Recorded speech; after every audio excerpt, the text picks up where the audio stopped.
In this video, we're going to look at properties of definite integrals. There are 5 properties of definite integrals that we're worried about. The first one says that if we have the integral from a to b of f of x dx, the first one is if we're swapping the boundaries of integration. Notice that in this first integral, the bottom boundary is a, and in the second integral, a is the top boundary.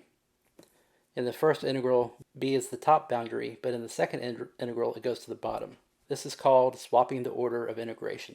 We can make these two integrals equal by putting a negative in front of one of the integrals. Property number 2 is a simple one. Notice that the bottom boundary is a, and the top boundary is a. The bottom and top boundary of the integral are the same. Anytime this happens, the integral is equal to 0. Property 3 should look sort of familiar to you. We saw a property like this with both limits and with derivatives. Let k be some constant that's being multiplied with f of x inside of the integral. In other words, k is a coefficient of f of x. If that's true, then you can pull that k outside of the integral, and then just evaluate the integral from a to b of f of x dx. A corollary of this is that if k was just a negative sign, if you have a negative sign in front of some function inside of an integral, you can just pull that negative sign outside of the integral and then evaluate the integral. Property 4 is if we are adding or subtracting two different functions of x inside of the integral. So suppose that f and g are both functions of x inside of the integral that are being added or subtracted. We can separate this into two different integrals where we add or subtract between them. Notice that these two new integrals have the same boundaries of a and b that the original integral had. And then the final property that we'll look at is if we have two different integrals that have the same function inside of them, where the top boundary of one integral is the same as the bottom boundary of another one. If we add these two integrals together, we can combine these two integrals into one single integral, where that middle boundary of b just sort of disappears. So notice that this new integral here, the bottom boundary of a is the same as the bottom boundary for that left-hand integral. The top boundary c is the same as the top boundary for the right-hand integral. To demonstrate this, just imagine that this orange curve is f of x. That first integral goes from a to b. So I want to find the area under the curve from x equals a to x equals b. The second integral goes from b to c, so the second area would go from x equals b to x equals c. Let's call this first area from a to b a1, and the second area from b to c is a2. Well, since these two areas are connected at b, that means that we can find the total area under the curve from a to c. That means that the total area under this curve is just a1 plus a2. Where the a1 was that first integral, a2 was the second integral, and the total area is that third integral. Now let's just look at a quick example of how we can use these properties to find different definite integrals.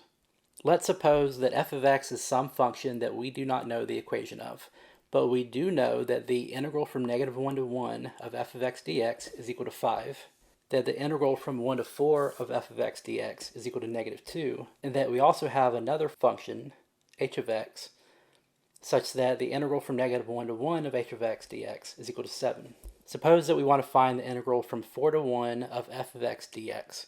We need to compare the integral that we're trying to solve with each of the integrals that we're given, and see how can we make our integral look like the integrals above. Well, f of x is the function inside of it, so that means that we can just concentrate on these first two integrals. The boundaries for the integral that we're given are 4 and 1. That's really similar to this middle integral, except the boundaries are flipped. The first property that we just looked at will help with this. If we swap the order of integration, all we have to do is flip the sign in front of the integral. So then by the first property, we can rewrite this as the negative integral from 1 to 4 of f of x dx. And we already know that the integral from 1 to 4 of f of x dx is equal to -2. So therefore, the answer to this would just be a -2, which is a +2. Here's another one. The integral from -1 to 4 of f of x dx. Our function is f of x, which means that we can concentrate on just these first two functions.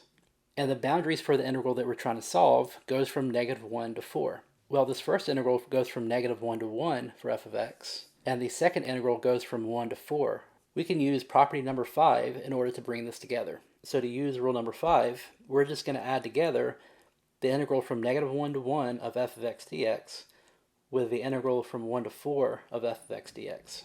By definition, that first integral is equal to 5, and the second one is equal to -2.